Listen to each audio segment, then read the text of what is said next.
Hello guys, നിങ്ങളിപ്പോൾ കണ്ടുകൊണ്ടിരിക്കുന്നത് ഏത് കായലാണെന്ന് നിങ്ങൾക്ക് മനസ്സിലായിട്ടുണ്ടോ എന്ന് എനിക്കറിയില്ല. എന്നാലും വളരെ സന്തോഷമുള്ളൊരു കാര്യം, വളരെ പ്രധാനപ്പെട്ട ഒരു കാര്യം നിങ്ങളോട് അറിയിക്കാനാണ്.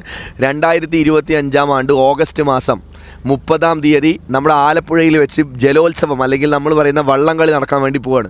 അപ്പോൾ അതിന് മുമ്പായിട്ട് ഈ സ്ഥലമൊക്കെ ഒന്ന് നിരീക്ഷിക്കാൻ വേണ്ടി ഞങ്ങളുടെ ഫ്രണ്ടിൻ്റെ ബർത്ത്ഡേയും കൂടി ആയതുകൊണ്ട് ഞങ്ങൾ വന്നതാണ്.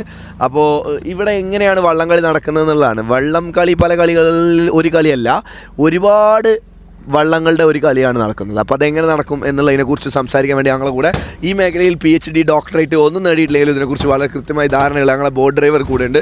പിന്നെ അതിൻ്റെ ഇടയ്ക്ക് പറയണമെന്നുണ്ട്, എൻ്റെ എത്രാമത്തെ ബർത്ത്ഡേ ആണെന്ന്. എൻ്റെ ബർത്ത്ഡേൻ്റെ ഭാഗമായിട്ടാണ് നമ്മൾ ഇന്ന് വന്നിട്ടുള്ളത്. ഓനെ ഓടുകയാണ്. വയസ്സ് ചോദിക്കുമ്പോൾ ഓടുന്ന കേരളത്തിലെ ഏക പുരുഷനെയാണ് നമ്മളിപ്പോൾ കണ്ടുകൊണ്ടിരിക്കുന്നത്.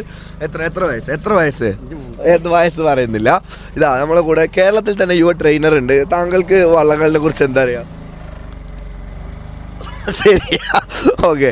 അപ്പോൾ ഈ വള്ളംകളിയിൽ ഏതാണ്ട് 70ഓളം വള്ളങ്ങളാണുള്ളത് അല്ലേ? 73 വള്ളം. ബ്രോനൊന്ന് പരിചയം ചെയ്യും. എൻ്റെ പേര് വിപിനെ എല്ലാവരും ഇവിടെ വരുമ്പോൾ വിപിനെ എന്ത് ചെയ്യണം, എടുക്കാൻ വേണ്ടിയിട്ട് ഉദ്ദേശിക്കണം കേട്ടോ. വിപിൻ്റെ ബ്ലോട്ട് എടുക്കണം. കാരണം എന്താ വെച്ചാൽ വിപിൻ ഭയങ്കര എക്സ്പ്ലനേഷനാണ്. വിപിനൊന്ന് പറഞ്ഞു കൊടുത്തത് എന്താണ് വള്ളംകളി, എങ്ങനെയാണെന്നൊക്കെ. ആക്ച്വലി ബോട്ട് റേസിൻ്റെ പേര് നെഹ്റു ട്രോഫി ബോട്ട് റേസ്. അതിൻ്റെ കാരണം ഇതൊരു ഹിസ്റ്റോറിക്കൽ പ്ലേസ് ആണ്. 1952 ജവഹർലാൽ നെഹ്റു ഇന്ത്യയിൽ പ്രൈം മിനിസ്റ്റർ ആയി കഴിഞ്ഞ് വിസിറ്റ് ചെയ്തൊരു പ്ലേസ് ആണ്. 47 റിപ്പബ്ലിക്ക് 50 നെഹ്റു പ്രൈം മിനിസ്റ്റർ ആണ്. 52 പുള്ളി ഇവിടെ വിസിറ്റ് ചെയ്യുന്നു.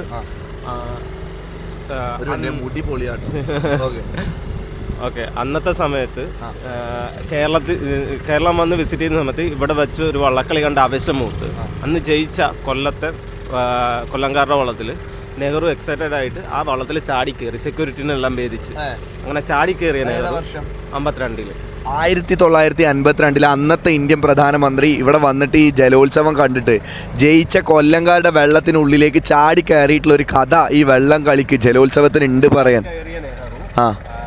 നെഹ്റു ആ ചെയ്തൊരു ആക്ടിവിറ്റി അത് റിവാർഡായിട്ട് കണ്ട് അന്ന് ജയിച്ച വള്ളങ്ങളും മത്സരിച്ച വള്ളങ്ങളും എല്ലാവരും കൂടെ ഒരു അകമ്പടിയോടുകൂടി ഇവിടുന്ന് കൊച്ചിക്ക് നെഹ്റുവിനെ കൂട്ടിക്കൊണ്ടുപോയി.